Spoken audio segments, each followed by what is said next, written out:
हम most of the students यहाँ पे जो भी हैं वो लास्ट सेशन में थे, राइट?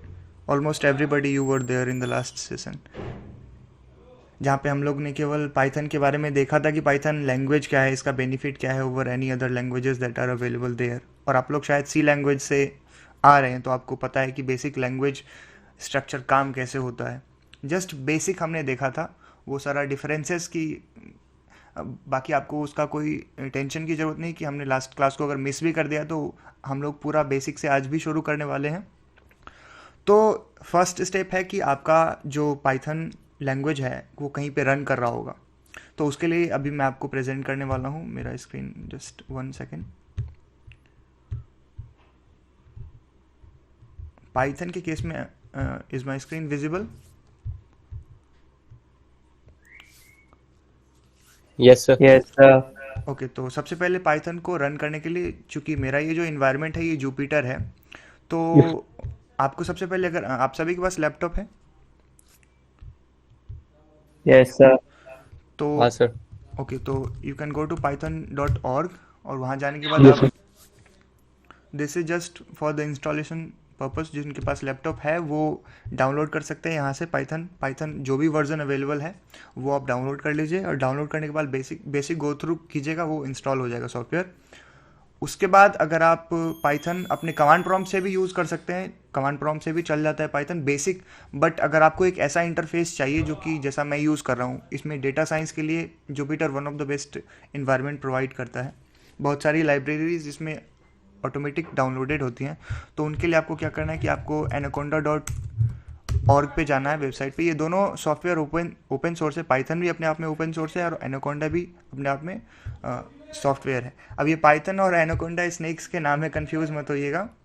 ये किसी सॉफ्टवेयर ने ऐसे डिज़ाइन किया गया है जिसमें नाम नेमिंग कन्वेंशन, कल कोई पूछ रहा था कि सर इसका नाम पाइथन क्यों है, अब ये मत पूछना इसका नाम एनाकोंडा क्यों है।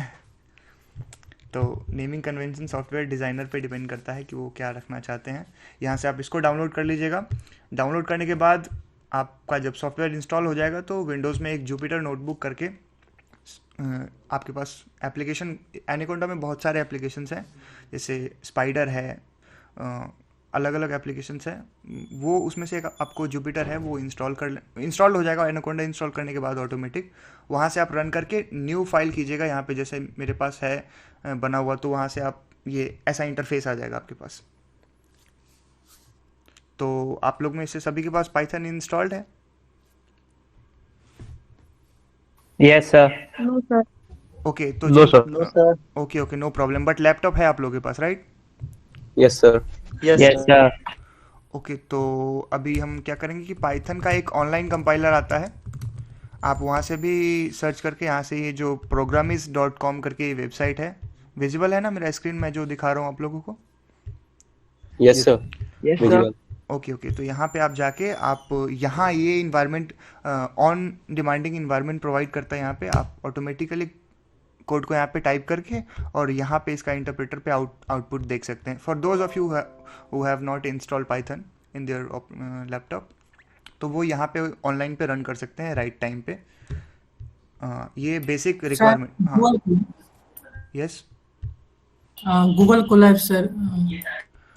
हाँ, वो गूगल कोलैब भी इन्वायरमेंट है, वहाँ भी आप रन कर सकते हैं। वो भी जस्ट, ये जो जुपिटर इन्वायरमेंट है ना, ये जुपिटर इन्वायरमेंट को क्लाउड पे डाल दिया है।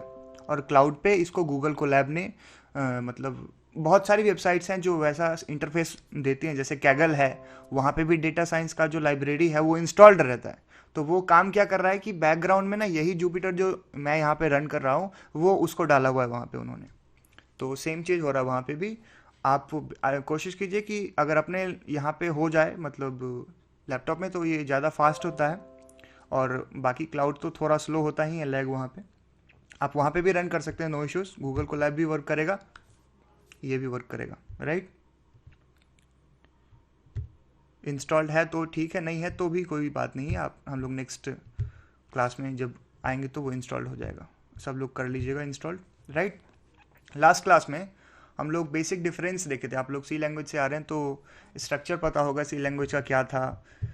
सी लैंग्वेज वर्सेस पाइथन में जो स्ट्रक्चर का डिसिमिलरिटी है, इसमें लगभग 3 2 5 लाइन का कोड लिखना पड़ रहा है यहाँ पे, और पाइथन में केवल 1 लाइन का कोड यहाँ पे लिखना पड़ रहा था। तो सबसे जो बेसिक डिफरेंस था पाइथन का, जो फीचर था, वो ईजी टू यूज़ है, ईजी टू लर्न है, ईजी टू यूज़ है। आपको लर्न करने के लिए इतना सारा सिंटैक्स नहीं लर्न करना पड़ेगा, जहाँ पे आपको ये हेडर फाइल्स इंक्लूड करना है, you have to return something, और ये सारी चीज़ें इसमें सभी को ना, कॉम्प्लेक्सिटी को, जैसे आप अगर आगे पढ़िएगा प्रोग्रामिंग है तो एक कॉन्सेप्ट आता है एब्स्ट्रैक्शन करके, तो वो हाइडिंग द डिटेल्स का मतलब होता है उसमें।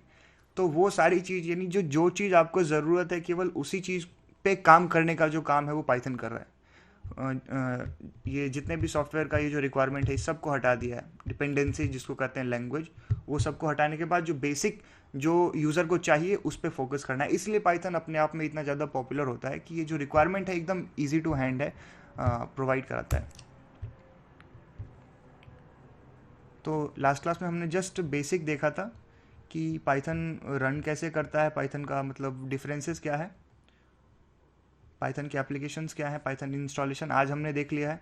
सिंपल एग्जांपल देख लेते हैं। पाइथन जो हम लोग फर्स्ट प्रोग्राम जो पाइथन में कहते हैं रन करने के लिए, आपको सी लैंग्वेज में तो बहुत सारा स्ट्रक्चर पढ़ना पड़ेगा, कि ये सारा स्ट्रक्चर आपने पढ़ा होगा सी लैंग्वेज में, बट पाइथन में फर्स्ट प्रोग्राम को रन करने के लिए कोई स्ट्रक्चर नहीं है। जस्ट आपका ये जो प्रिंट एक फंक्शन है, और प्रिंट फंक्शन के अंदर आप जस्ट टाइप करते हैं हेलो वर्ल्ड, तो ये आउटपुट दे देता है हेलो वर्ल्ड। आप किसी भी कंपाइलर में जाके भी आप सेम चीज़ लिख सकते हैं यहाँ पे, print hello world, print your name as well.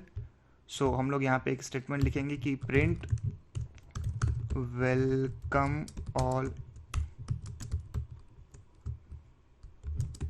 Students. तो यहाँ पे ये एक जस्ट प्रिंट फंक्शन है, और प्रिंट फंक्शन के अंदर हमने क्या किया है, देखिए प्रिंट फंक्शन जितने भी सी लैंग्वेज या फिर जो भी लाइब्रेरीज सी लैंग्वेज में, हम बेसिक डिफरेंस यहाँ पे सी लैंग्वेज से कवर करके चल रहे हैं। आप लोग चूंकि सी लैंग्वेज पढ़े हुए हैं तो इज दैट ओके ना, ताकि आपको डिफरेंस पता चल पाए। Okay sir.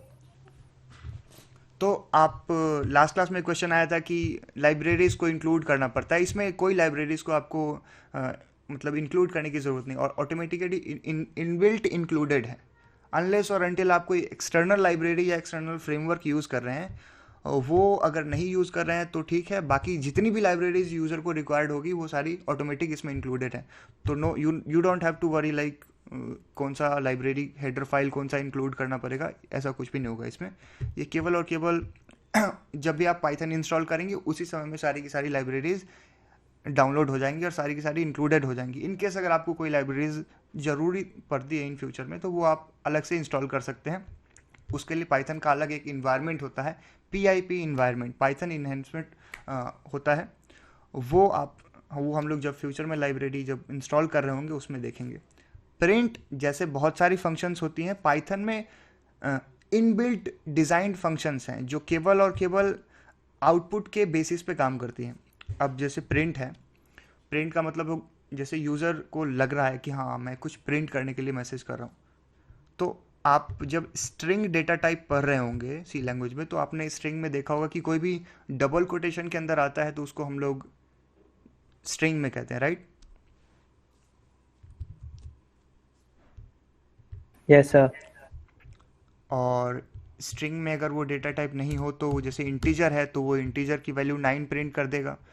अब मान लीजिए कि हमें कोई फ्लोट वैल्यू है, तो फ्लोट वैल्यू 9.0 है, तो ये पता कैसे चलता है कि किस टाइप का, मतलब हमारा डेटा टाइप क्या है, किस टाइप का? तो उसके लिए अलग से बहुत सारे इनबिल्ट फंक्शंस है पाइथन में, जो कि आप केवल और केवल जैसे पता करना है कि किस टाइप का आपका फंक्शन है, तो आपने जस्ट टाइप कर दिया उसका, ये टाइप फंक्शन बता दिया कि जो 9 नंबर है इसका टाइप क्या है, इंटीजर है। अगर आपको पता करना है कि आपका टाइप जैसे स्ट्रिंग है, स्ट्रिंग उसका क्या है, ये स्ट्रिंग टाइप हो गया। आपको पता करना है कि फ्लोट क्या नंबर है, जैसे फ्लोट डेटा टाइप कोई भी नंबर आपने डाला तो उसका टाइप फ्लोट है। यहाँ पे चूंकि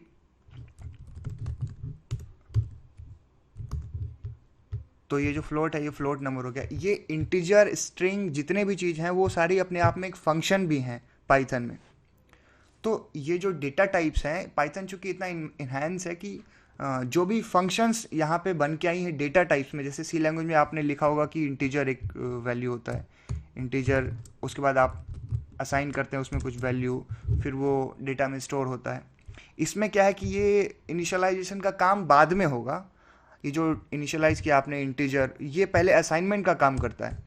असाइनमेंट में उसके बाद जो वैल्यू उसमें असाइन होगी वो उसके डेटा टाइप को रेफर कर रही है। यानी कि अगर डी में वैल्यू 9 है तो अभी ये जिसका जब टाइप प्रिंट कर रहे होंगे डी का, तो ये इंटीजर वैल्यू प्रिंट कर रहा होगा। अगर बाद में अगर हम डी में जैसे 9.0 टाइप कर देते हैं और यहाँ पे प्रिंट कर देते हैं डी का वैल्यू, क्योंकि पाइथन में ना आप यहाँ पे देख रहे होगे कि मैंने यहाँ पे केवल टाइप लिख दिया और ये प्रिंट कर दिया इंटीजर यहाँ पे। चूँकि ये जुपिटर एक ऐसा इन्वायरमेंट है कि जहाँ पे सबसे क्लोज अगर आपने स्टेटमेंट कोई लिखा है तो वहाँ पे केवल अगर नाम ही लिख दिए हो उस फंक्शन का तो आउटपुट दे देता है। यानी कि यहाँ पे आपको एक्चुअल में अगर आपको अदर कोई इन्वायरमेंट जैसे ये इसमें लिखना होगा तो यहाँ पे केवल आप टाइप लिख के आउटपुट नहीं आएगा आपका। देखिए यहाँ पे आउटपुट टाइप लिख के नहीं आया ना, तो चूंकि जुपिटर एक ऐसा इन्वायरमेंट प्रोवाइड करता है कि यहाँ पे केवल अगर आप टाइप लिख दिए हो तो वो आउटपुट दे देगा। बट बेसिक जो नियम है आपको प्रिंट स्टेटमेंट लिखने का, वो यहाँ पे आप केवल प्रिंट स्टेटमेंट के अंदर ही लिखोगे। प्रिंट 9.0 ये डेटा टाइप हो गया। देखिए पाइथन अपडेट्स में आ रहा है 2020 तक पाइथन का जो सबसे पहला वर्जन पाइथन का 1980s के 89 के टाइम में रिलीज़ हुआ था। उसके बाद वो ख़त्म हो गया, फिर उसके बाद पाइथन 2.0 आया जो कि लगभग 2020 तक एंड हो गया। अब पाइथन 3 आया। अदर लैंग्वेजेस जितने भी अवेलेबल हैं, सी फॉर एग्जांपल, ये बैकवर्ड कंपैटिबल हैं। बैकवर्ड कंपैटिबल करने का मतलब कि सी लैंग्वेज का जो स्टार्टिंग कोड था वो आज भी रन कर रहा होगा। लेकिन पाइथन में क्या है कि पाइथन का जो वर्जन चेंज हुआ, जैसे पाइथन 2 से पाइथन 3 का जो वर्जन चेंज हुआ, उसमें पाइथन 3 का कोड पाइथन 2 में रन नहीं करेगा। तो ये बैकवर्ड कंपैटिबल नहीं है पाइथन, ऐसे आप समझ सकते हैं इसको। अभी तक जो बता रहा हूँ वो बेसिक स्ट्रक्चर कुछ समझ में आ रहा है आप लोगों को? Yes, sir. Yes, sir. Yes. किसी को कोई doubt? You can ask any time अगर आपको कुछ भी नहीं समझ में आ रहा हो। अभी जस्ट हम बेसिक स्ट्रक्चर देख रहे हैं कि पाइथन प्रिंट या फिर जो भी काम है वो कैसे कर रहा है सी लैंग्वेज के कंपैरिजन को साथ में लेते हुए, राइट? पाइथन में बहुत सारे फंक्शंस हैं और वो सारे फंक्शन जितने भी डेटा टाइप है ना पाइथन में, पाइथन का इतना ज़्यादा बेनिफिट है कि आपको अलग से एक्सप्लिसिट कन्वर्जन नहीं करना पड़ता है किसी भी चीज़ का। अब एक्सप्लिसिट कन्वर्जन का मतलब आपने सी लैंग्वेज में पढ़ा होगा कि डेटा टाइप्स हैं तो कोई स्ट्रिंग टाइप का डेटा हो जाता है। जैसे स्ट्रिंग के अंदर हमने लिख लिया 9, राइट? तो ये तो स्ट्रिंग है, लेकिन एक्चुअल में ये अभी स्ट्रिंग है, लेकिन वैल्यू 9 का तो ये इंटीजर की वैल्यू है। तो आपको क्या करना पड़ेगा कि स्ट्रिंग की जो वैल्यू है वो 9 है यहाँ पे, उसके बाद इसको आप डाल दो तो ये वैल्यू 9 प्रिंट हो जाएगी। तो सी लैंग्वेज में जितनी जो ये इंट थी वैल्यू या फिर फ्लोट डबल जितने भी डेटा टाइप्स थी वो उसके एक्चुअल साइजेस को ही रिप्रेजेंट करती थी, या उसके जो जिस टाइप की वैल्यू स्टोर्ड होगी वो रिप्रेजेंट कर दी थी। लेकिन पाइथन में ये एक फंक्शन बन के आ चुकी है, यानी कि इंटीजर हो गया, फ्लोट हो गया, डबल हो गया, ये सभी अपने आप में एक फंक्शन है जहाँ पे आप किसी भी फंक्शन को अगर कॉल करते हैं तो वो फंक्शन उस टाइप के वैल्यू को चेंज कर देता है। जैसे str एक फंक्शन है जो कि स्ट्रिंग वैल्यू को रिप्रेजेंट कर रहा है, तो उसमें अगर आप 9 भी डाल दोगे तो वो भी स्ट्रिंग की वैल्यू को रिप्रेजेंट करेगा। फ्लोट भी डाल दोगे तो जितने भी जो भी इनपुट होगा ये विदाउट एरर, इसमें कोई एरर का मतलब नहीं होगा कि आप किस तरह की, मतलब यहाँ पे देखिए कोशिश कीजिए कि आप चूँकि ये इन्वायरमेंट ऐसा है जिसमें आपको आउटपुट जो होगी वो केवल ऐसे दिख रही होगी, जैसे ये str लिख दिया आउटपुट, बट आपको स्टेटमेंट प्रिंट लिखना है, राइट? तो अब हम चलते हैं पाइथन का जो डेटा टाइप है वो देख लिए कि डेटा टाइप कितने टाइप के हैं पाइथन में। स्ट्रिंग हो गया, डबल हो गया, फ्लोट हो गया, इंटीजर हो गया, राइट? ये डेटा टाइप्स आप सी लैंग्वेज में भी देखे होंगे, लेकिन बस बेसिक डिफरेंस ये है कि सी लैंग्वेज में ये जो फंक्शंस थी वो नई फंक्शन बन के आ रही थी। पाइथन में ये सारी की सारी फंक्शंस बन के आई हैं जिनका अलग से कन्वर्जन भी हो सकता है, और वो भी 1 से 2 लाइन के स्टेटमेंट में इनका कन्वर्जन हो गया। यानी कि हाँ, वो ऊपर str और ब्रैकेट में 9.0 लिखा था तो वो टाइप कन्वर्जन कर रहा है उसमें। बिल्कुल बिल्कुल टाइप कन्वर्जन कर रहा है। ये str चूंकि अपने आप में एक फंक्शन भी है और str एक टाइप भी है, यानी कि str एक डेटा टाइप भी है और str अपने आप में फंक्शन भी है। तो str में अगर आप कोई भी वैल्यू लिख रहे हो यहाँ पे, जैसे मैं प्रिंट करता हूँ str, ठीक है, और उसमें लिख देता हूँ 9.0। तो ये 9.0 है, ये 9.0 फ्लोट एक्चुअल में नंबर इसका क्या है, फ्लोट है। अब जब आप इसका जैसे मान लो कि आप प्रिंट करते हो इसमें फ्लोट टाइप ऑफ 9.0, आपका क्लास लिखता है यहाँ पे फ्लोट है, ये फ्लोट क्लास के अंदर आता है। लेकिन जब यही स्टेटमेंट को आप यहाँ पे लिख देते हो प्रिंट के साथ, आप टाइप करो यहाँ पे str, जो कि str अपने आप में फंक्शन है जो कि वैल्यू लेगा 9.0 को, और वो अपने फंक्शन के अंदर वैल्यू को लेके और वो पूरा डेटा टाइप को चेंज कर देगा। तो वो काम यहाँ पे str कर रहा है, यानी कि ये जो डेटा टाइप्स हैं वो अपने आप में इनबिल्ट फंक्शंस भी बने हुए हैं, और जो भी वैल्यूज लेंगे उनको चेंज करके अपने अकॉर्डिंग चेंज कर लेंगे। इट डज नॉट मैटर कि वो किस वैल्यू से बिलोंग करते हैं, इंटीजर हैं, डबल हैं, फ्लोट हैं, स्ट्रिंग है।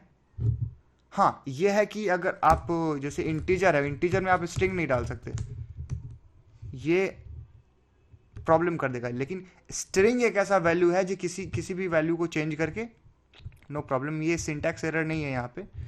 आप ऐसे देखिए, प्रिंट है, यहाँ पे मैंने इंट फंक्शन ले लिया, इंट में अगर मैं स्ट्रिंग डाल देता हूँ तो ये एरर यहाँ पे प्रिंट कर लेगा, क्योंकि केवल और केवल स्ट्रिंग में ही वैल्यू कोई भी आ सकती है, बाकी फ्लोट में स्ट्रिंग नहीं डाल सकते हो आप। ये पाइथन का रूल है, आप याद रखना कि कभी भी ये जो स्ट्रिंग के अंदर वैल्यू है वो डबल भी आ सकता है, इंटीजर भी आ सकता है, और स्ट्रिंग भी आ सकता है स्ट्रिंग फंक्शन के अंदर।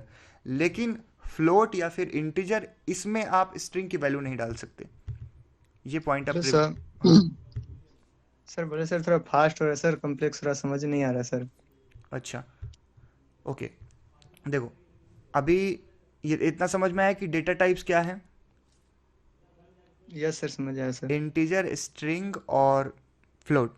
ये सारी की सारी जो डेटा टाइप है, वो डेटा टाइप पाइथन में एक फंक्शन के रूप में भी आ गया। आप इस फंक्शन को छोड़ दो, फंक्शन को हम लोग इंक्लूड ही नहीं करते, फंक्शन को जब बाद में जब यूज़ कर रहे होंगे एक्चुअल, उसमें हम यूज़ करेंगे। एक्चुअली इसका अभी बताने का मेरा मतलब यही था कि डेटा टाइप जो भी थी सी लैंग्वेज में, वो अपने आप में पाइथन में आने पे एक फंक्शन बन गई है, और वो फंक्शन कैसे है, वो कैसे काम कर रही है, ये मैं बता रहा था। बट आप इसका अभी टेंशन मत लो, वो आगे आके जब फंक्शन एक्चुअल में पढ़ रहे होंगे उसमें हम लोग देख लेंगे। अभी के लिए इतना याद रखो कि पाइथन में ये जो डेटा टाइप हैं वो 4-5 हैं, integer data type, string data type, float data type, double data type. ये सारी फ्लोट और डबल एक ही कैटेगरी में आती हैं पाइथन में, राइट? इतना समझ में आया? Yes sir. Any question so फार?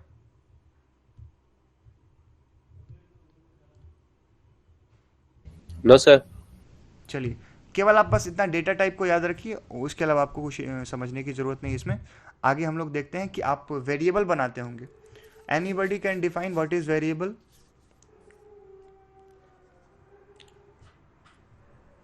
सर कंटेनर जिसमें डेटा को स्टोर करता है और स्पेसिफिक नाम होता है उसका। Okay, good answer.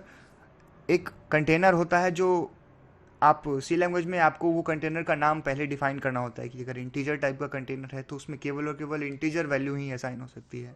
अगर फ्लोट टाइप का है, स्ट्रिंग टाइप का है, स्पेसिफिक टाइप्स के हैं, तो वो पहले डिसाइड करना पड़ता है सी लैंग्वेज या फिर अदर कोई भी लैंग्वेजेस में, राइट?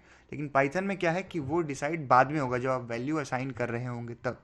जैसे कि मैं अगर से फॉर एग्जांपल एक वैल्यू, फर्स्ट वैल्यू यहाँ पे अगर हम एक डिस्क्रिप्टिव नेम यूज़ करते हैं ताकि आपको पता चले। ऑलवेज यूज़ वेरिएबल में जब भी आप बना रहे हो तो आप कोशिश करें कि डिस्क्रिप्टिव नेम यूज़ करें। देखिए यहाँ पे फर्स्ट वैल्यू एक वैल्यू है, एक वेरिएबल है, इसमें हम कोई इनिशियलाइजेशन नहीं कर रहे हैं कि किस टाइप का वैल्यू इसमें डालेंगे। ये जब वैल्यू एक्चुअल डाल रहे होंगे उसमें ऑटोमेटिकली पाइथन इसको समझ जाएगा कि हाँ ये इस टाइप की वैल्यू आ रही है। आप जब प्रिंट कर रहे होगे यहाँ पे तो ये प्रिंट कर रहा होगा, लेकिन उसी के सेकेंड टाइम में अगर आप फर्स्ट वैल्यू में चेंज कर देते हो, स्ट्रिंग जैसे डाल देते हो, स्ट्रिंग टाइप कर दिया आपने यहाँ पे,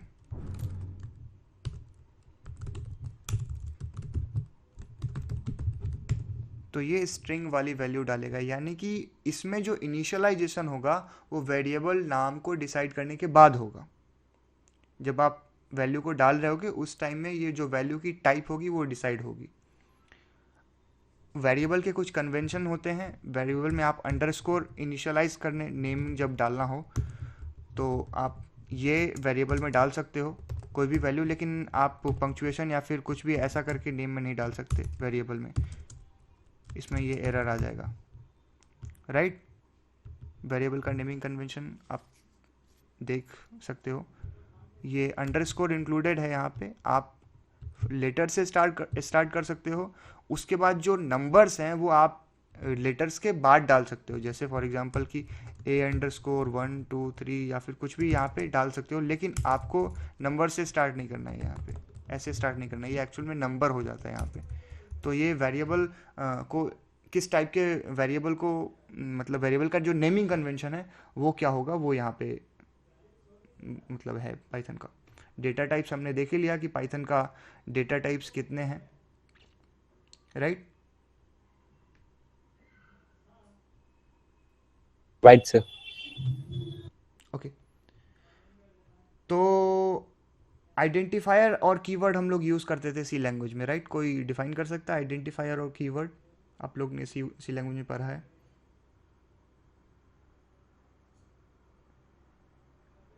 कीवर्ड स्पेसिफिक वर्ड्स होता है जिसका एक स्पेशल मतलब कुछ स्पेसिफिक मीनिंग रहता है कंपाइलर के लिए। रिजर्व्ड। हाँ, रिजर्व्ड वर्ड रहता है वो। बिल्कुल।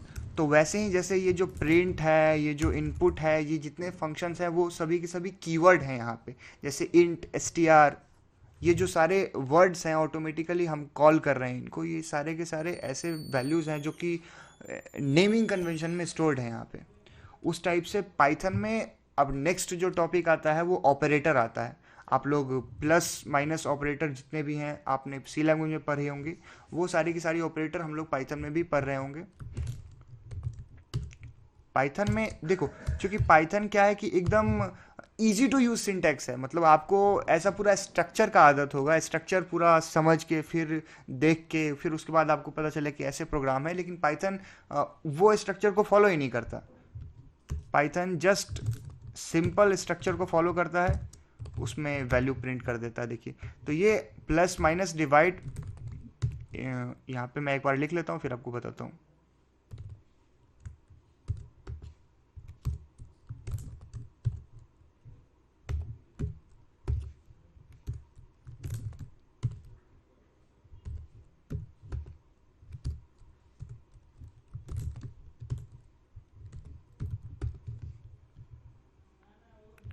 ओके, कोई गेस कर सकता है किस किस?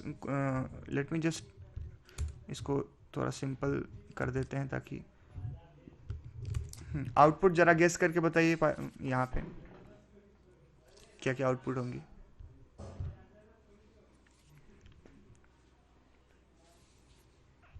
फर्स्ट में 9 8 17, सेकंड में 3 12 2, और यहाँ पे जो वैल्यू 5 को डिवाइड करने के बाद डबल स्लैश हमने लगा दिया है, ये ऑपरेटर है पाइथन के। फर्स्ट में प्लस ऑपरेटर, सेकंड में माइनस ऑपरेटर, थर्ड में जो मल्टीप्लिकेशन है, उसके बाद डिवाइजन। यहाँ भी हमने डिवाइड ही कर दिया है, लेकिन ये 2 बार हमने डिवाइड किया है यहाँ पे। फर्स्ट बार में आप जब डिवाइड कर रहे होते हो, ये डिविडेंड ऑपरेटर जो है वो केवल और केवल फ्लोट वैल्यूज में आपको आउटपुट दे रहा होगा। लेकिन जब आप डबल स्लैश का ये जो आउटपुट आपने लगा दिया यहाँ पे डबल स्लैश साइन, तो वो आउटपुट आपको इंटीजर वैल्यू में देगा। जैसे 2 को 5 से जब डिवाइड कर रहे होगे तो 2 को 5 से डिवाइड करने के बाद क्या रिमाइंडर 1 बच जाता है ना, तो वो रिमाइंडर को वो इंक्लूड नहीं करेगा, वो आपको एक्सक्लूड करके बताएगा। अब हम लोग आते हैं इनपुट पे। ये अर्थमेटिक ऑपरेटर है। सर उस ऑपरेटर का नाम क्या था सर, डबल स्लैश वाले का? ये बस ये डिविडेंड ऑपरेटर ही है, अर्थमेटिक ऑपरेटर्स के कैटेगरी में आता है ये, बट स्पेशल कैटेगरी है इसका कि जब आप इसको डिवाइड कर रहे होगे तो इंटीजर वैल्यू अगर आपको चाहिए तो वो आप डबल फॉरवर्ड स्लैश वाले जो ऑपरेटर है उसको यूज करके आपको ये आउटपुट मिलेगा। ठीक है सर। उसके बाद आता है कंपैरिजन ऑपरेटर। कंपैरिजन ऑपरेटर आपने देखा होगा, जैसे कि अभी तो हमने आगे देखा नहीं है तो हम उस पे नहीं जाएंगे, बस आप ये कंपैरिजन ऑपरेटर है। कोई भी कंपैरिजन करने के लिए आपको जस्ट डबल इक्वल साइन आप डालेंगे तो वो कंपैरिजन ऑपरेटर। आप ये फास्ट में जा रहा है बट डोंट वरी, हम लोग इसको कंटिन्यू करेंगे, आगे जब रियल प्रोग्राम देख रहे होंगे उसमें कंटिन्यू करेंगे। यहाँ पे ये सारी ऑपरेटर कैसे इनपुट लेंगे, क्या करना है, वो सभी देखेंगे। बट ये ऑपरेटर कैसे काम कर रहे हैं ये हम देख लेते हैं। यहाँ पे कंपैरिजन ऑपरेटर है, असाइनमेंट ऑपरेटर है। जब आप वेरिएबल में वैल्यू असाइन करते हो तो ये जो फर्स्ट इक्वल टू साइन यहाँ पे आपने लिखा है वो असाइनमेंट ऑपरेटर का काम करता है। डबल इक्वल यहाँ पे कंपैरिजन ऑपरेटर का काम करता है।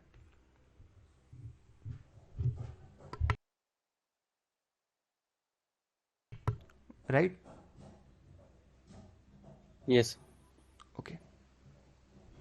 सी लैंग्वेज में एक minute, wait 1 second.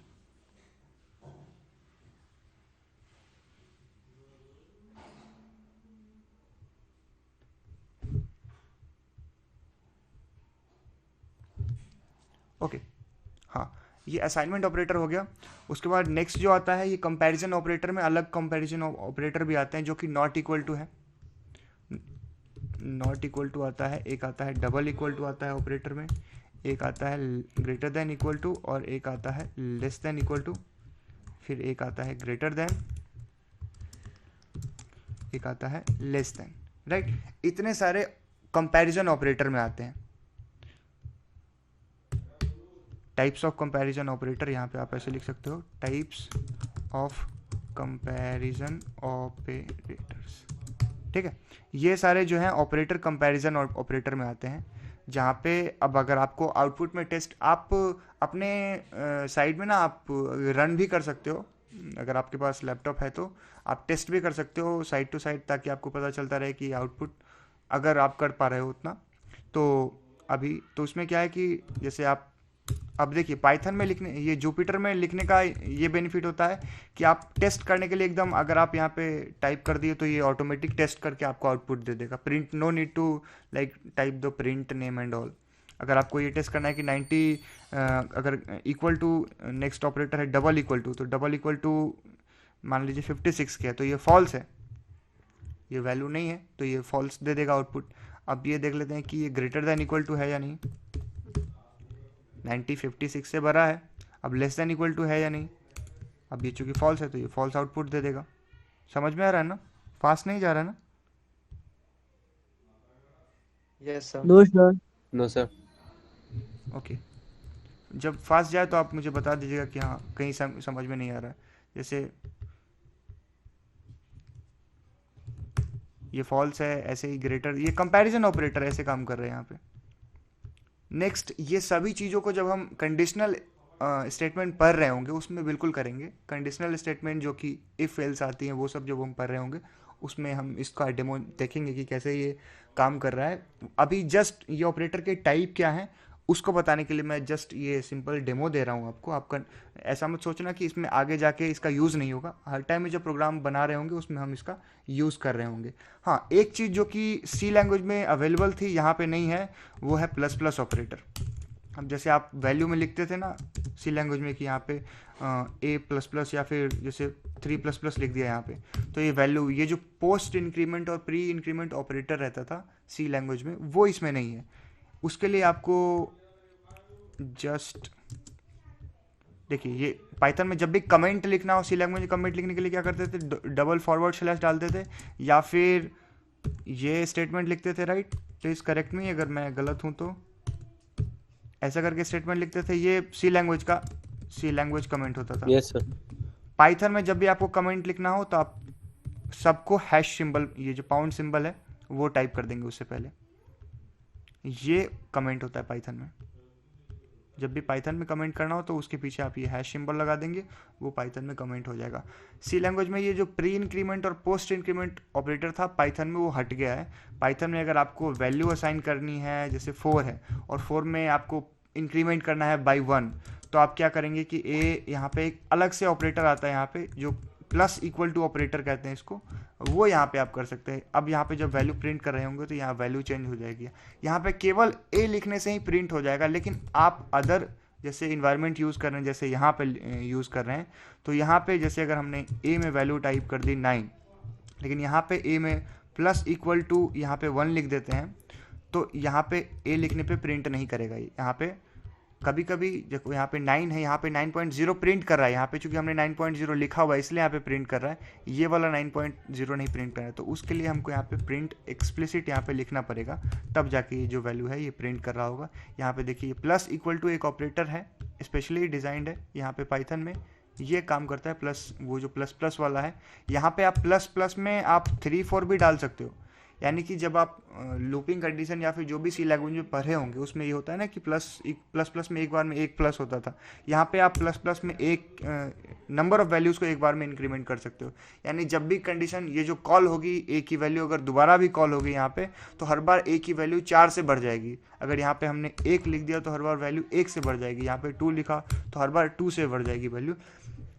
Jupiter environment का बेनिफिट ये होता है कि आपको ये जो स्टेटमेंट है वो प्रिंट के साथ लिखने की ज़रूरत नहीं पड़ती है। हाँ, प्रिंट के साथ लिखने की ज़रूरत पड़ेगी तब जब जैसे मान लो कि यहाँ पे ए लिख दिया हमने, लेकिन अब यहाँ पे कुछ और प्रिंट करना चाहते हैं, जैसे प्रिंट इफ़ फॉर एग्जांपल कि true is equal to like false, ये तो यहाँ पे यही प्रिंट कर रहा है यहाँ पे, राइट, लेकिन ये ए वाली वैल्यू प्रिंट नहीं कर रही है, तो सबसे क्लोज में जो स्टेटमेंट लिखी होगी वो प्रिंट कर देगी यहाँ पे। अब यहाँ पे ए हमने लास्ट में लिख दिया, यानी कि ये जो लास्ट स्टेटमेंट यहाँ पे है वो प्रिंट कर देगा बिना प्रिंट स्टेटमेंट के भी। लेकिन अगर लास्ट स्टेटमेंट के पहले नहीं है, अगर यहाँ पे प्रिंट लिखा हुआ तो मतलब बिना प्रिंट के अगर लिखा हुआ है लास्ट स्टेटमेंट के पहले, तो वो प्रिंट यहाँ पे नहीं करेगा। ये केवल जुपिटर के लिए है, आपको जुपिटर को लर्न करने की ज़रूरत नहीं है, क्योंकि जुपिटर एक कॉम्प्लेक्स चीज़ कर देगा। अगर हमने केवल ए लिख के ही प्रिंट कर दिया, तो हम कोशिश करेंगे कि अब जितनी बार भी प्रिंट स्टेटमेंट ये जो वैल्यू प्रिंट करें, हम उस वैल्यू को उसके प्रिंट फंक्शन के अंदर डाल के रखें। No need to worry like कि हमको जुपिटर में ही कोड करना है, इसीलिए हम आप कोई अदर कोडिंग इन्वायरमेंट में भी कर सकते हो, लेकिन सिंप्लिसिटी के लिए हम लोग जुपिटर कर रहे हैं। आप प्रिंट फंक्शन के अंदर डाल के ही ये आउटपुट लेना। Any questions?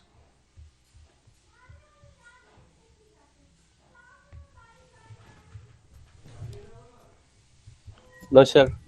No sir. देखिए, ये तो हो गया प्रिंट का कहानी कि प्रिंट स्टेटमेंट प्रिंट करने के लिए यूज़ होता है। अब हम लोग आते हैं इनपुट कैसे लिया जाए। फॉर एग्जांपल कि योर नेम, तो इसके लिए एकदम सिंपल सा फंक्शन बनाया हुआ है पाइथन ने, इनपुट। फॉर एग्जांपल कि Ram is my name, so Ram will print. अब यहाँ पे मैं योर प्रिंट नेम जब लिख रहा हूँगा तो ये राम प्रिंट कर देगा यहाँ पे। ये 2 बार राम प्रिंट कर रहा है, ये 2 बार प्रिंट कर रहा है, इसका ये नहीं है कि मतलब 2 बार, एक बार चूंकि हमसे ये मांगा है आउटपुट, यहाँ पे यही प्रिंट कर दे रहा है यहाँ पे, इसलिए यहाँ पे 2 बार आपको दिख रहा है। बाकी ये 2 बार प्रिंट नहीं, यानी एक प्रिंट स्टेटमेंट से 2 बार प्रिंट नहीं लिख रहा है, एक ही प्रिंट स्टेटमेंट है। ये पाइथन का इनपुट फंक्शन है। अब इनपुट फंक्शन जो भी वैल्यू अपने आप में ले रहा होगा उसका आउटपुट केवल और केवल स्ट्रिंग वैल्यू में दे रहा होगा। अब इसका आउटपुट स्ट्रिंग वैल्यू में देने का मतलब ये है कि जैसे, हाँ, एक और बेनिफिट है इनपुट फंक्शन का, मैं आपको बता रहा हूँ, 1 मिनट रुक जाइए। पाइथन में जो इनपुट फंक्शन है इसमें इंटर योर वैल्यू भी, यहाँ पे जो भी आप स्टेटमेंट लिखेंगे वो आपके इनपुट जो वैल्यू होगा उससे पहले आपको दिख रहा होगा। जैसे यहाँ पे आपने फर्स्ट टाइम में ये कुछ भी नहीं दिख रहा था, राइट, हमने केवल इनपुट फंक्शन डाला था यहाँ पे, और ये जब आप रन कर रहे थे तो यहाँ पे वेट, कभी कभार जुपिटर का प्रॉब्लम हो जाता है। ये जो होस्ट है, ये जब स्टार सिंबल आपको दिखने लग जाए तो आप ये समझना कि आपका जो फंक्शन है, ये जो रन कर रहा है, ये जो इनपुट फंक्शन, ये सेल है, ये सेल रन करने की स्थिति में है, प्रोसेस में है।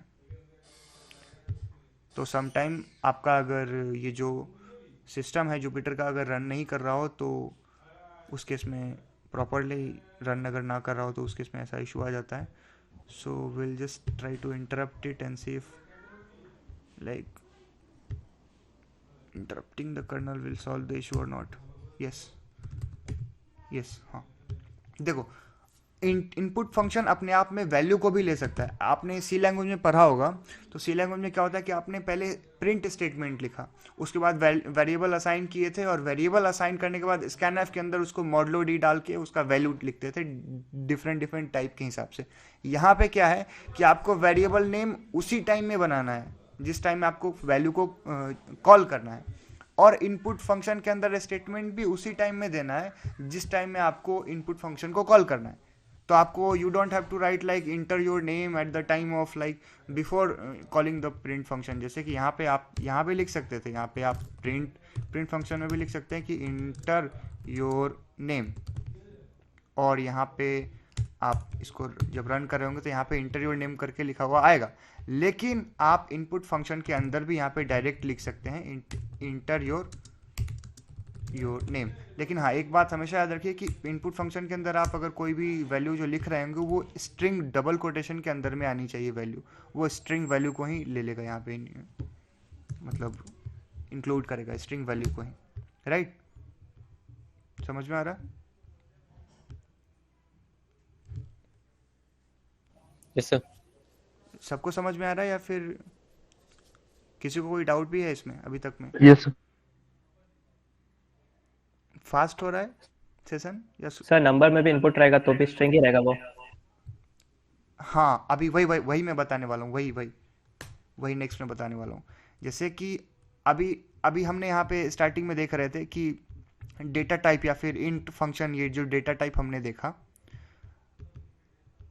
डेटा टाइप, ये टाइप फंक्शन से जो ये डेटा देख रहे थे, वो मेरा बताने का मकसद यही था कि आप थोड़ा फंक्शन के अवेयर हो जाओ, क्योंकि पाइथन का सबसे बेहतरीन यूज़ है फंक्शन का ही, क्योंकि इसमें ऐसे ऐसे फंक्शंस हैं कि आप आगे जाके जब लिस्ट और स्ट्रिंग का ऑपरेशंस पढ़ रहे होंगे तो उसमें आपको एक स्ट्रिंग को रिवर्स करने के लिए आपको इंटायर 20 लाइन का कोड सी लैंग्वेज में लिखना होता है, और यहाँ पे केवल और केवल एक स्टेटमेंट, एक लाइन से सारा स्टेटमेंट रिवर्स हो सकता है। तो वो आगे हम लोग पढ़ रहे होंगे। यहाँ पे इनपुट फंक्शन का काम क्या है कि जब भी आप कोई इनपुट, ये समझ में आया ना कि इंटर योर नेम हमने यहाँ पे लिखा है, तो ये इंटर नेम वैल्यू स्ट्रिंग में डाल रहे हैं यहाँ पे, ये भी लिख सकते हैं no need to write print statement before this, इसमें भी डाल सकते हैं, प्रिंट स्टेटमेंट भी लिख सकते हैं पहले, ताकि यूजर को पता चले कि आप किस टाइप का इनपुट ले रहे हैं, राइट? ये यूजर इनपुट है। अब जब आप इसमें इंटर कर देते हैं वैल्यू, फॉर एग्जाम्पल कि अब चूंकि आपका नाम है तो फॉर एग्जांपल आपने राम नाम लिख दिया, फॉर एग्जांपल टेस्ट। आपका एज अगर आपने लिखा तो आपने लिखा इनपुट, और यहाँ पे लिख दिया inter your age, right? And थोड़ा सा कस्टमाइज कर देते हैं, प्रिंट हाई योर इसको नेम,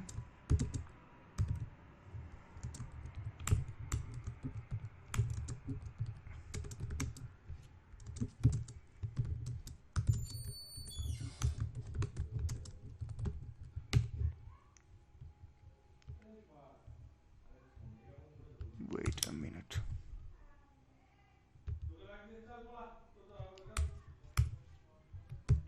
just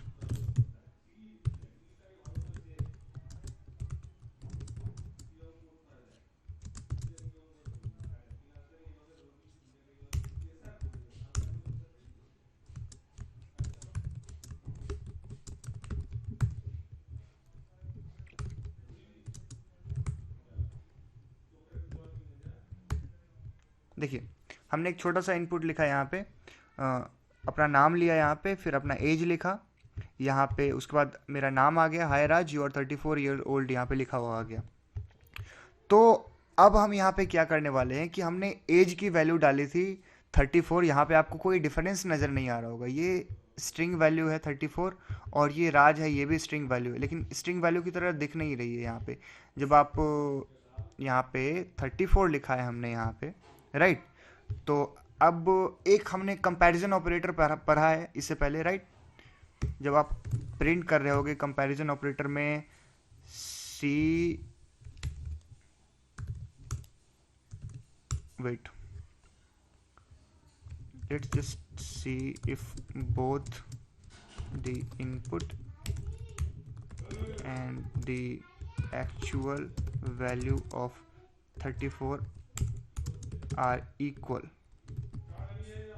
यहाँ पे स्टेटमेंट को मैं जस्ट फॉर सिंप्लिसिटी मैं कमेंट कर रहा हूँ ताकि आपको पता चल जाए कि इनपुट जो वैल्यू को आउटपुट दे रहा होता है, इनपुट भी अपने आप में एक फंक्शन है, ये आउटपुट दे रहा है वैल्यू, यानी इनपुट आपसे पहले फंक्शन की ये आपने फंक्शन इनपुट जब कॉल किया तो इसके अंदर जब आप वैल्यू डालोगे ना तो ये वैल्यू किसी में असाइन कर रहा है एज में, लेकिन जब भी ये असाइन कर रहा होगा वैल्यू तो वो वैल्यू केवल और केवल स्ट्रिंग वैल्यू होगी। तो यहाँ पे हम टेस्ट करके देखते हैं कि ये जो हमारे पास 34 वैल्यू होगी क्या वो इक्वल टू है ये जो एज वैल्यू है उसके। हमने अपना एज डाला 34, राइट।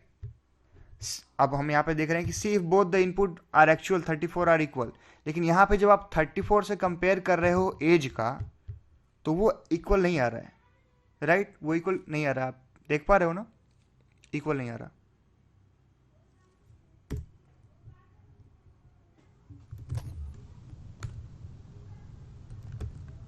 क्यों नहीं आ रहा इक्वल? क्योंकि जब आप एज का टाइप, जैसे मैंने 34 लिखा था, तो ये एज स्ट्रिंग टाइप की है, राइट। इसमें ये जो एज की वैल्यू आई है इनपुट फंक्शन के द्वारा वो स्ट्रिंग टाइप की है। तो जब भी इनपुट फंक्शन अगर आपको जब इनपुट फंक्शन कॉल करके आप जो वैल्यू असाइन कर रहे होगे तो वो वैल्यू बाय डिफ़ॉल्ट याद रखना, बाय डिफ़ॉल्ट स्ट्रिंग में आती है। अगर हमको बाय डिफ़ॉल्ट नहीं लानी है वैल्यू तो हम एक्सप्लिसिट एक फंक्शन है जो कि हमने अभी देखा है थोड़ा देर पहले, जिसका नाम है इंट। इंट फंक्शन का काम क्या है कि इंट अपने आप में एक ऐसा फंक्शन है जो इनपुट अगर वैल्यू स्ट्रिंग की है, जैसे 34 यहाँ पे अपने आप में स्ट्रिंग में है वैल्यू, राइट। और वो 34 को यहाँ से जो आउटपुट मिलेगा इंट, देखो यहाँ पे इंट के अंदर, इंट एक फंक्शन है उसके अंदर वैल्यू डाल रहे हो और वो वैल्यू क्या है, वो वैल्यू इनपुट, ये जो वैल्यू है इनपुट फंक्शन वो एक रिटर्न करना है वैल्यू, राइट। समझ में आ रही है ना या? Hello, am audible? समझ में आ रही है आप लोगों को? Yes sir. कॉम्प्लेक्स तो नहीं हो रहा है? No sir. देखो इनपुट, सबसे पहले यहाँ देखते हैं इनपुट का काम क्या था। इनपुट एक फंक्शन है पाइथन का, जैसे जो भी कीवर्ड वगैरह है पाइथन में वो इनपुट, वो सारी की सारी फंक्शंस के रूप में है। वो पाइथन में इनपुट फंक्शन एक अपने आप में आउटपुट भी दे रहा होगा, तभी तो यहाँ पे एज वैल्यू में असाइन हो रहा है। यहाँ पे बाय डिफॉल्ट एक फंक्शन आता है इंट, इंट के अंदर जो भी वैल्यू अगर आप डालते हो, नेक्स्ट सेल ले लेते हैं यहाँ पे डिमॉन्स्ट्रेशन के लिए, एक सेल में सारा चीज़ कॉम्प्लेक्स हो जाएगा। यहाँ पे इंट फंक्शन है, राइट। हमने थोड़ा देर पहले देखा था कि इंट फंक्शन में अगर 9.0 जो कि वैल्यू स्ट्रिंग की है, यहाँ पे देखो स्ट्रिंग की वैल्यू है, वेट, इंट फंक्शन में आप स्ट्रिंग की जो वैल्यू है 8.0, invalid literal, wait for a minute, just wait guys.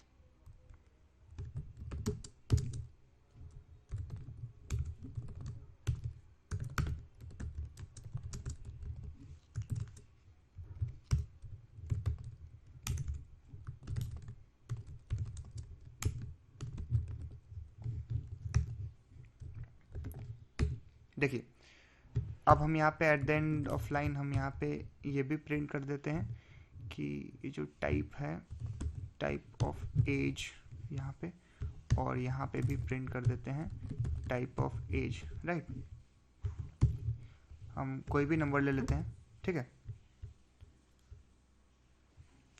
देखिए हमने एज कॉल किया, एज वैल्यू एज वेरिएबल में असाइन की, ये जो इनपुट फंक्शन वैल्यू रिटर्न कर रहा होगा उसको, ठीक है। हमने 45 वैल्यू यहाँ पे डाला। अब हम यहाँ पे टाइप फंक्शन से देख रहे हैं कि ये जो वैल्यू आई है एज में असाइन हुई है उसका टाइप क्या है, वो 45 है, राइट। हम यहाँ पे चेंज कर दिए इंटीजर का वैल्यू, इंटीजर वैल्यू यहाँ पे डाल दिए। एक्चुअली यहाँ पे आप एक स्टेटमेंट लिख दीजिए यहाँ पे, क्योंकि तब आपको पता चलेगा कि बाय डिफ़ॉल्ट जब टाइप चेंज हो रहा है तो वो टाइप चेंज होके क्या आ रही है। अब देखिए इंट फंक्शन का काम क्या है कि इंटीजर के अंदर जो वैल्यू आएगा वो स्ट्रिंग की अगर होगी तो उसको इंटीजर में चेंज कर देगा, राइट। तो टाइप फंक्शन से जब हम प्रिंट करके देख रहे होंगे एज का बाय डिफ़ॉल्ट वैल्यू तो वो स्ट्रिंग टाइप की है। हमने स्ट्रिंग फंक्शन को हमने इंटीजर फंक्शन को यहाँ पे कॉल किया तो अब जो वैल्यू है वो चेंज हो गई यहाँ पे। Hello, am I audible? आवाज़ आ रही है? Hello, yes yes sir. Sir. Okay, so यहाँ पे जब टाइप फंक्शन को कॉल कर रहे थे तो इंटीजर सर टाइप, हाँ हेलो, हाँ सर, हाँ थोड़ा चीजें थोड़ी फास्ट हो जा रही है सर, एक दूसरे कंसेप्ट से रिलेट नहीं कर पा रहे हैं सर। ओके, देखिए ये देखें ना कि एज एक वेरिएबल है, उसके अंदर हम इनपुट एक फंक्शन है वो वैल्यू असाइन कर रहा है। इनपुट का काम है आपसे इनपुट लेना और एज वाले वेरिएबल में असाइन करना, राइट। टाइप एक टाइप का फंक्शन है जो आपका किस टाइप का डेटा है उसको बताता है यहाँ पे। जैसे यहाँ पे टाइप आपने इंटीजर लिख दिया तो ये इंटीजर वैल्यू हो गया। टाइप यहाँ पे आपने बाय डिफ़ॉल्ट आपको इतना ही समझना है कि इनपुट फंक्शन जो है वो जब भी कोई वैल्यू को अगर आपको रिटर्न कर रहा होगा तो उसका वैल्यू इंटीजर टाइप का नहीं होगा, आपका स्ट्रिंग टाइप का होगा। यहाँ पे इंटीजर टाइप का हमको अलग से बनाना पड़ रहा है, अलग से कॉल करना पड़ रहा है वैल्यू, इसलिए यहाँ पे वैल्यू इंटीजर टाइप की दिख रही है। इतना ही समझना है कि इनपुट जब भी आप कॉल कर रहे होंगे ना तो उसका जो टाइप होगा वो स्ट्रिंग होगा, बस इतना याद रखना आप। इतना आप समझ के रखो कि जब सर भी, अब टाइप वाला कर लिए हैं सर। हाँ हाँ सर यस सर। तो अगर अभी हम लोग चेक करेंगे इनपुट और एक्चुअल वैल्यू तो अब इक्वल आएगा सर हाँ, अब यहाँ पे बिल्कुल इक्वल आएगा। जैसे टाइप के बाद। बिल्कुल, अगर यहाँ देखो, हाँ अब यहाँ पे एक कैच है। आप यहाँ पे देखो, यहाँ पे जब आप टाइप ऑफ, यहाँ पे आप इंटीजर अगर आपने यहाँ पे लिख दिया एज का, और आप अगर जैसे मान लो कि आप कौन सा वैल्यू डालना चाहते हो, यहाँ पे जैसे 34 वैल्यू हमने डालने की कोशिश करते हैं, यहाँ पे 34, जैसे 34, ठीक है। अब यहाँ पे एक और स्टेटमेंट लिख देते हैं जहाँ पे हम ये लिख देते हैं, राइट, 34। देखो सबसे पहले जब एज का वैल्यू हम यहाँ पे दे रहे थे तो उसमें बाय डिफ़ॉल्ट हमने 34 जब लिखा तो वो स्ट्रिंग टाइप में थी। यहाँ पे आप टाइप देख पा रहे होंगे, यहाँ पे स्ट्रिंग है, राइट। उसके बाद हमने जब उसका टाइप चेंज किया तो वो एक्चुअली में टाइप पूरा चेंज नहीं हो रहा है, यहाँ पे केवल टाइप फंक्शन है, वो फंक्शन उसी जगह पे चेंज होके कॉल हो रहा है, पूरा एज का वैल्यू चेंज नहीं हो रहा है यहाँ पे। यानी कि एज इक्वल टू, अगर हम यहाँ पे लिखते age equal to integer of age, तब जाके एज में एक्चुअल वैल्यू चेंज होती, लेकिन ये यहाँ पे नहीं लिख रहे हैं हम, राइट। इस कारण से ये वैल्यू चेंज नहीं हो पा रही यहाँ पे। ये जब लिख देंगे तब आगे चल के ये जितनी भी वैल्यू होगी टाइप की वो इंटीजर की हो जाएगी। अब यहाँ पे मैं इसको कमेंट कर दिया हूँ, आपको आगे दिखाऊंगा। यहाँ पे जब आप रन कर रहे थे, यहाँ पे सबसे पहले आपने एज लिया 34, उस वक्त इसकी टाइप थी स्ट्रिंग। उसके बाद आपने यहाँ पे इंटीजर में ये टाइप करके प्रिंट करके देखा कि ये इंटीजर की वैल्यू यहाँ पे चेंज हो गई, ठीक है।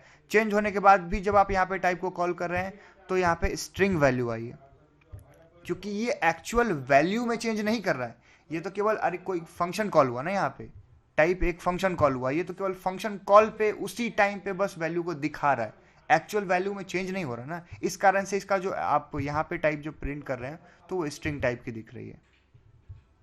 यहाँ पे जब आप एज इंटीजर टाइप का है, उसको इंटीजर फंक्शन के अंदर डाल के कॉल कर रहे हैं, एज में अभी भी वैल्यू स्ट्रिंग ही है यहाँ पे।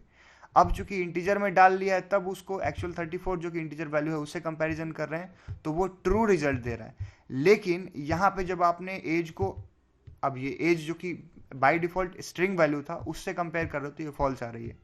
अब यहाँ पे हम क्या करते हैं कि एज का जो वैल्यू है उसको चेंज कर देते हैं। अब वैल्यू असाइनमेंट ऑपरेटर हमने देखा है कि वैल्यू चेंज करने के लिए असाइनमेंट ऑपरेटर यूज करते हैं।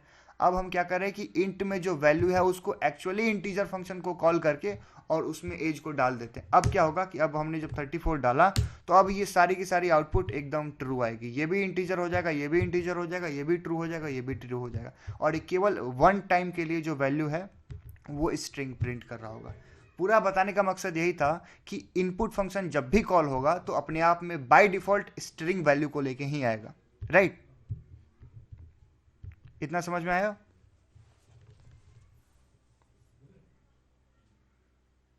Yes sir.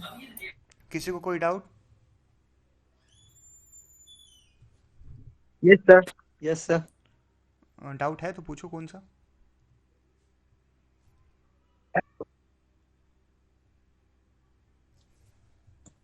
No sir. Okay, no sir. तो अब एक छोटा सा, अब इनपुट और हमने कंपैरिजन वगैरह देख लिया तो एक गेम डिज़ाइन करके देख लेते हैं। गेम छोटा सा गेसिंग गेम, जैसे कि आपका कोई वैल्यू जो है वो गेस करने पे कितना आता है। तो वो हम देख लेते हैं। आप लोग सी लैंग्वेज में इफ स्टेटमेंट पढ़े होंगे, पढ़ा है ना आप लोग ने if statement? Yes sir. Python में भी इफ स्टेटमेंट है, लेकिन Yes. इसका थोड़ा राइटिंग का जो यस सर।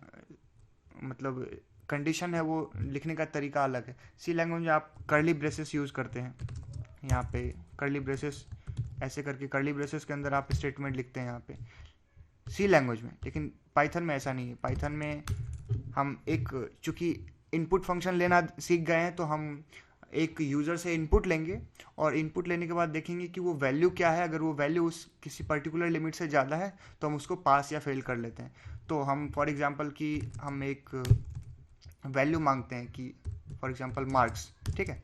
इनपुट फंक्शन को कॉल करेंगे, कॉल करने के बाद कहेंगे कि inter your marks, right. And उसके बाद कंपैरिजन ऑपरेटर होगा, तो हम यहाँ पे लिखेंगे कि if marks is greater than 90 print you got a plus. देखिए पाइथन में क्या होता है कि आप एक ये जो कोलोन का साइन है वो कोलोन लिखते हैं और उसके बाद ऑटोमेटिकली इंडेंटेड चीज़ें हो जाती हैं। यानी कि जो भी चीज़ें आप इंडेंटेशन का मतलब ये है कि एक कोलोन दिया आपने और आपके उसको कोलोन को देने के बाद आपने एक टैब स्पेस या ले लिया या फिर 4 स्पेस आप ले लो स्टार्टिंग से 1 2 3 4, या तो एक टैब स्पेस या फिर एक 4 बार स्पेस बटन टाइप कर लो, वो आपका इंडेंट हो जाएगा। और उसके बाद जितनी भी स्टेटमेंट आपने लिखी है, कुछ भी लिखोगे, वो सारी की सारी इफ ब्लॉक के अंदर ही लिखी हुई कही जाएगी। ये पाइथन का इंडेंटेशन का रूल है। सी लैंग्वेज में आपको कर्ली ब्रेसेस के अंदर जितने भी लिखी हुई रहती थी वो उस फंक्शन के अंदर या फिर उस कंडीशन स्टेटमेंट के अंदर लिखी रहती थी ना। तो पाइथन का क्या है कि पाइथन में जब तक आप इंडेंटेशन के अंदर आप जैसे 10 लाइन यहाँ पे लिख दो इंडेंटेशन में, वो सारी की सारी 10 लाइन इसी इफ कंडीशन के अंदर आ जाएगी, राइट। ये इंडेंटेशन का रूल है। एल्स ब्लॉक में हम एलिफ स्टेटमेंट होता है, पाइथन में एल्स इफ को एक साथ लिखने के लिए एल्स इफ लिख लेते हैं, और एल्स इफ को भी कंबाइन कर दिया इन्होंने, तो इसको भी छोटा करके एल इफ लिख दिया है। तो एल इफ यहाँ पे मार्क्स लिख देते हैं कि मार्क्स अगर आपका ग्रेटर देन है 80, राइट, और marks greater than 80 and less than marks less than 90, तो you got a, right. But last में हम यहाँ पे जस्ट फॉर सिंप्लिसिटी यहाँ पे एक ज़्यादा इसको एक्सटेंड नहीं करते हैं। जब प्रोग्राम एक्सटेंड होगा तो यहाँ पे लिखते एल्स यू फेल्ड, ठीक है। यहाँ पे देखिए हम डिज़ाइन करने वाले हैं, अपना मार्क्स टाइप करते हैं 56। यहाँ पे देखिए एरर आ गया। ये एरर क्यों आया, कोई बता सकता है यहाँ पे एरर क्यों आया?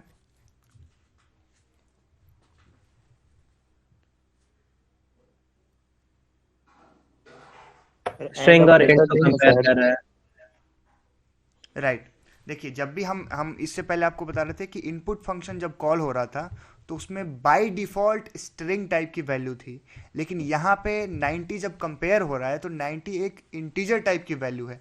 तो हमको यहाँ पे ही वैल्यू को चेंज कर देना है। यहाँ पे इंट फंक्शन के अंदर वैल्यू डाल देंगे तो ये जो भी वैल्यू इसके अंदर आएगी वो इंटीजर वैल्यू हो जाएगी।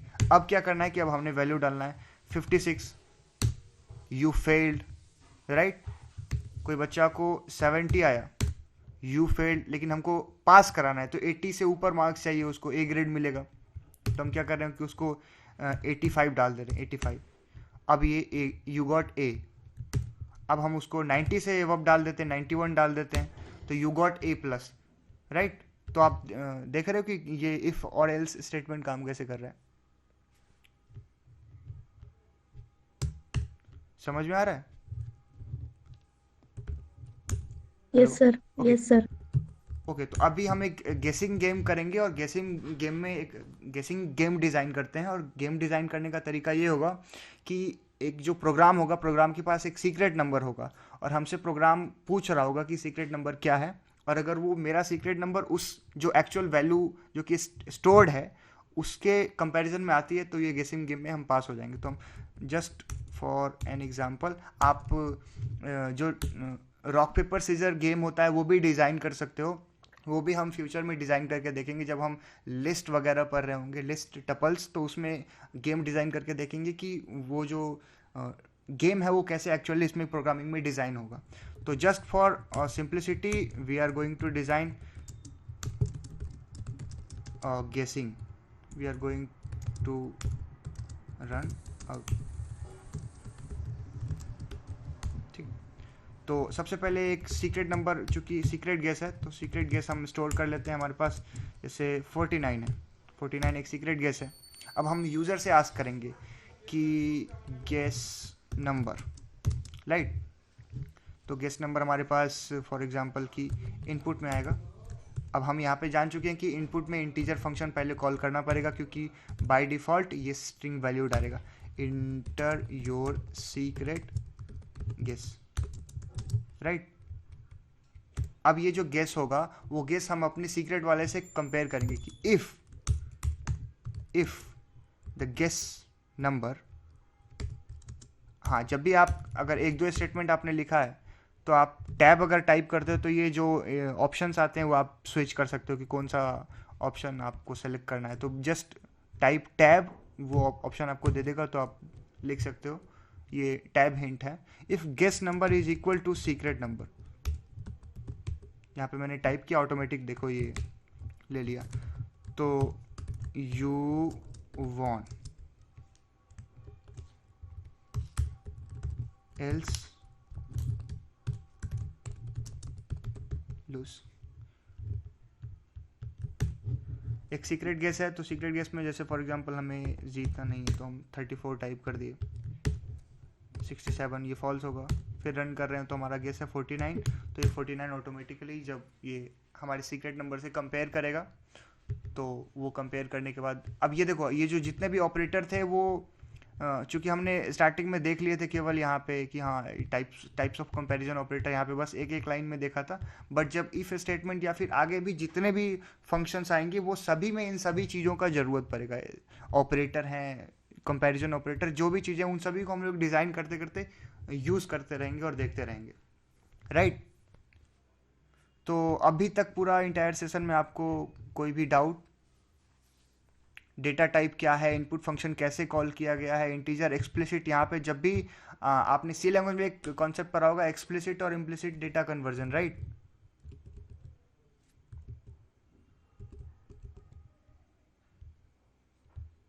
पढ़ा है ना?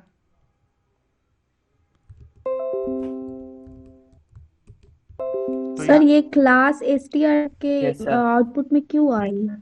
वो एक्चुअली पाइथन में रिप्रेजेंट करने का तरीका है कि आप, चूंकि एक क्लास होता है ना, उस क्लास, इसको आप ऐसे समझ सकते हैं कि ये स्ट्रिंग क्लास के अंदर आई है। जो वैल्यू है वो स्ट्रिंग क्लास की वैल्यू है, ये वैल्यू है इंटीजर क्लास की वैल्यू है। ऐसे बस ये बस रिप्रेजेंटेशन का तरीका है, ये क्लास के अंदर नहीं है, बट ये रिप्रेजेंटेशन का तरीका है कि ये स्ट्रिंग क्लास की वैल्यू है। उसका टाइप हम लोग जानना चाह रहे तो वो उसी के लिए आ रहा है कि क्लास str है और हाँ, क्लास ये int है। बिल्कुल बिल्कुल ये स्ट्रिंग क्लास में। अब आप क्या कर सकते हो कि जैसे टाइप भी आप, प्रिंट करवा रहे हैं सर? हाँ, टाइप ही प्रिंट करवा रहे हैं। जैसे टाइप फंक्शन में टाइप प्रिंट करता है, वो टाइप ही प्रिंट कर रहा होता है यहाँ पे। जब आप प्रिंट फंक्शन के साथ लिखते हो ना तो एक्चुअली वो क्लास के साथ प्रिंट करके देता है। लेकिन अगर आप जब बाय डिफ़ॉल्ट यहाँ पे जैसे मैं लिखता हूँ ये, तो चूंकि प्रिंट स्टेटमेंट अपने आप में एक थोड़ा सा एडवांस्ड है तो ये पूरा क्लास बताता है कि किस क्लास में है। अब केवल यहाँ पे हमने टाइप लिख दिया, 9.0 लिख दिया था, तो ये जुपिटर का तरीका है बताने का, फ्लोट लिख देना, ठीक है। लेकिन बाय डिफ़ॉल्ट जब आप प्रिंट स्टेटमेंट लिख रहे होगे तो वो बताएगा ऐसे टाइप करके। आप जब यहाँ पे रन कर रहे होगे, यहाँ पे देखो, यहाँ पे जब हम लिख देते हैं, यहाँ पे लिख देते हैं, तो ये जो रन कर रहा होगा, आई थिंक हाँ ये रन कर रहा है, देखो यहाँ पे क्लास फ्लोट दिख रहा है। लेकिन चूंकि ये जुपिटर का इन्वायरमेंट है तो थोड़ा सा इजी टू अंडरस्टैंडिंग के लिए ये जो क्लास है ये हटा दिया इन्होंने, थोड़ा सा अपने आप को मतलब रिमूव कर दिया है। तो वो भी हम आगे जब रन कर रहे हो तो ये रिमूव करने का तरीका कैसे है, कैसे फाइंड करके वो रिमूव करेंगे, ये जुपिटर का मतलब बेनिफिट है। बट आप कोशिश करो कि जब भी कोई स्टेटमेंट लिखो तो वो प्रिंट के अंदर रह के लिखो ताकि पता चले कि एक्चुअल वैल्यू क्या है, राइट। तो ये स्ट्रिंग क्लास के अंदर ये इंटीजर क्लासेस हैं। Yes sir. तो अभी का पूरा जो क्लास में हमने देखा वैल्यू क्या है, ये फॉर लूप वगैरह हमने देखा नहीं है, ये जस्ट पहले वाले के अंदर डेमोन्स्ट्रेशन था। ये अर्थमेटिक टाइप्स हैं, पूरा क्लास जो अभी तक है उसका ओवरव्यू व्यू कर लेते हैं। सबसे पहले हमने देखा कि अर्थमेटिक टाइप्स कितने तरह के हैं, प्लस माइनस, डिविडेंड, मल्टीप्लिकेशन। एक यहाँ पे कैच था कि जब भी हमको प्रिंट करना होगा तो ये डिवाइड करने पे वैल्यू जो है वो फ्लोट की देता है। सिंगल डिवाइड जब भी आप यूज़ कर रहे होगे, जैसे प्रिंट आपने 9/3 लिखा, ठीक है, तो ये फ्लोट की वैल्यू देगा। लेकिन अगर आपको इंटीजर में वैल्यू चाहिए, कभी कभी आप जब आप फंक्शंस में यूज़ करोगे, प्रोग्राम बनाओगे, तो आपको कभी कभी इंटीजर वैल्यू चाहिए होगी, तो सर इंटीजर, ये फ्लोट बाय डिफॉल्ट देता है हाँ हमेशा। हाँ, बाय डिफॉल्ट आपको फ्लोट दे रहा होगा। आप अपने जितने ये जो प्रोग्राम है ये आप अपने अपने इन्वायरमेंट में रन करके देखना, और रन करने के बाद ये फंक्शंस का यूज़ करके देखना, तब आपको इजी टू यूज़ होगा, आपको अच्छा लगेगा कि हाँ ये इतना इतना बेहतरीन मतलब डिज़ाइन से हम देख पा रहे हैं कि टाइप क्या है। अब यहाँ पे भी आप एकदम टाइप फंक्शन यहाँ पे कॉल कर सकते हैं। यहाँ पे टाइप फंक्शन को कॉल करके देख सकते हो कि आपका ये जो टाइप है, यहाँ पे देखो टाइप लिखा है यहाँ पे आपने, और 9/3 देखो यहाँ पे जब एक बार डिवाइड कर रहा है यानी सिंगल डिवाइड पे ये जो टाइप है वो हमेशा फ्लोट देगा, लेकिन जब आप डबल डिवाइड करके आप आउटपुट ले रहे होगे तो ये आउटपुट इंटीजर टाइप में होगा। ये डिफरेंस है ये डिविडेंड ऑपरेटर का, राइट। ये अर्थमेटिक ऑपरेटर हमने देखा। फिर उसके बाद हमने कंपैरिजन ऑपरेटर देखा। कंपैरिजन ऑपरेटर के टाइप्स देखे यहाँ पे। ये नॉट इक्वल टू है, yes sir. Not equal to का एक यूज़ नहीं किया हमने यहाँ पे, बट एक just for if, for example कि if Ram is not equal to Raj then print they are not equals. C program लिखना कितना इजी है, आपको पूरा स्ट्रक्चर लिखने की कोई ज़रूरत नहीं है, जस्ट आपने लिखा और ये बस हमको नॉट इक्वल टू का लिखना था, यहाँ पे हमने लिख के पूरा टेस्ट कर लिया पूरा, दैट सिंपल। ये सारे कंपैरिजन ऑपरेटर देखे हमने, वो कंपैरिजन ऑपरेटर का डेमो देखा। हाँ, पाइथन का जब भी कंपैरिजन ऑपरेटर में जब आउटपुट ले रहा होगा तो जब इसका जब आप टाइप चेक करना चाहो कि ये स्ट्रिंग वैल्यू है क्या है, तो इसका जब जैसे कंपैरिजन ऑपरेटर जब वैल्यू को टाइप कर रहा होगा तो उसका टाइप बूल होता है, बूलियन, राइट। अब आप यहाँ पे केवल बूल लिखा हुआ है क्योंकि इसका तरीका है, जुपिटर को रिप्रेजेंट करने का तरीका है। आपको अगर एक्चुअल देखना है कि ये किस क्लास के अंदर है तो आप यहाँ पे लिखो क्लास, और क्लास लिख के यहाँ पे आप चेक करो कि वैल्यू क्या है, ये क्लास बूल के अंदर आता है। तो जब भी आप इफ़ के अंदर स्टेटमेंट लिख रहे होते हो और इफ़ के अंदर ये जो कुछ वैल्यू कंपेयर हो रही होती है, यानी for example 89 is less than 90 for example, तो ये जो वैल्यू यहाँ पे रिटर्न कर रहा होगा इसका टाइप बूलियन होता है, राइट।